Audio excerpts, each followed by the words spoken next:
Good morning.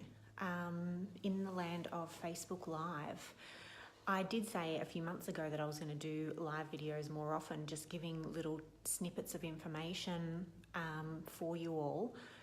And then it got busy and I didn't do it. So I'm back to committing to doing Facebook Lives more regularly, and you can hold me accountable if I'm not in here for a couple of weeks. So if you don't know who I am, my name's Jackie. I'm the Principal Solicitor at TBA Law, and I'm a Wills and Estate Specialist.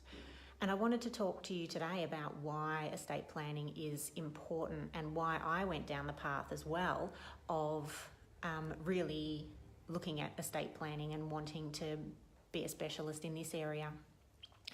Because I'd been practicing generally for about 6 or 7 years before I went down the path of being a specialist.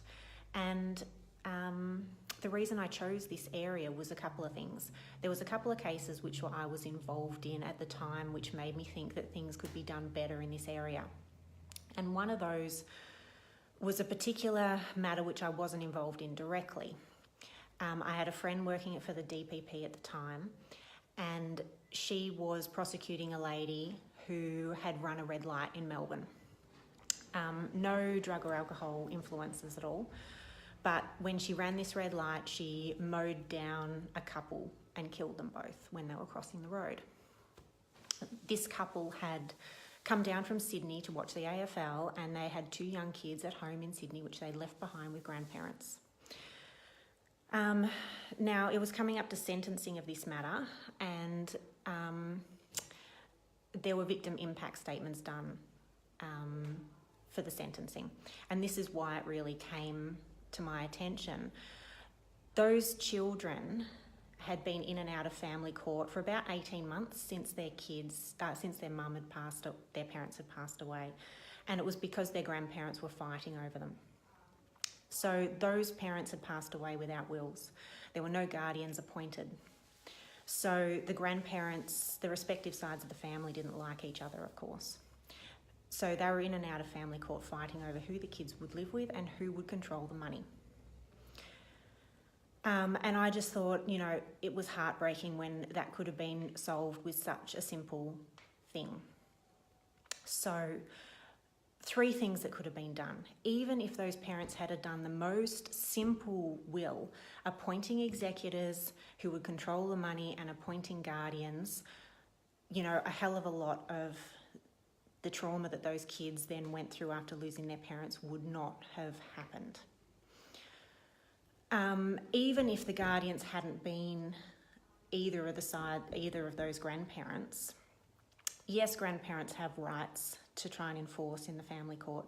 So even if a simple will had been done, there may still have been some controversy in the family court about one side of the family or other trying to get ordered time with those kids. However, they would have had the stability of a permanent guardian and someone in control of the money. However, if they had gone through a process like the process I take a lot of parents through, the wills would have been a little bit more complex. They would have had to look a bit deeper into the values of who they were appointing as guardians as to whether they would raise those kids in the way they wanted them raised. I provide a template for instructions to guardians for parents appointing guardians so that they can look deeper into who the right person might be and what they want those guardians to do in terms of looking after their kids. But the other thing I can do is if the parents think that there's going to be some kind of controversy if they did pass away, we can also do an exclusion of guardians.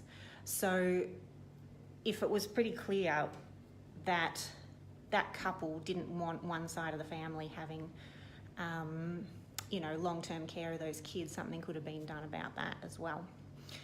But thirdly, the money as well. So when parents pass away without a will, the kids will inherit once they're 18, right? Firstly, if there's any money left after court proceedings. But generally, parents don't want kids to get inheritance at 18. It's way too young. So we quite often build in a minor's trust into wills that extends that age past 18. My favourite age is 25 for someone to inherit. or we can make it, older or younger, somewhere in between there.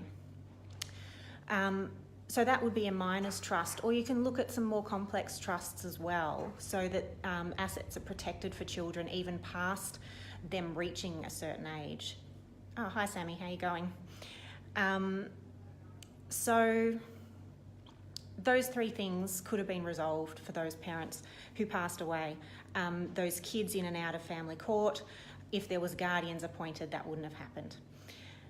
Secondly, instructions for guardians. If that was provided, it would have been far more clear to guardians what those parents wanted to do for those kids.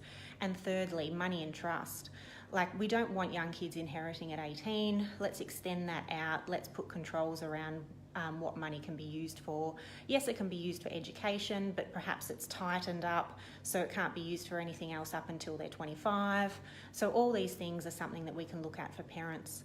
So knowing that that is a possibility, look, I really want to put the challenge out to people. For anyone who has friends or family who have young kids and they haven't done wills, speak to them about what might happen to their kids if something happened to them.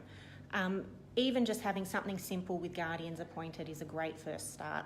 So that's all I wanted to say this morning. Like I said, I'm recommitting to doing more Facebook Live, so I'll see you around again soon. Have a great day.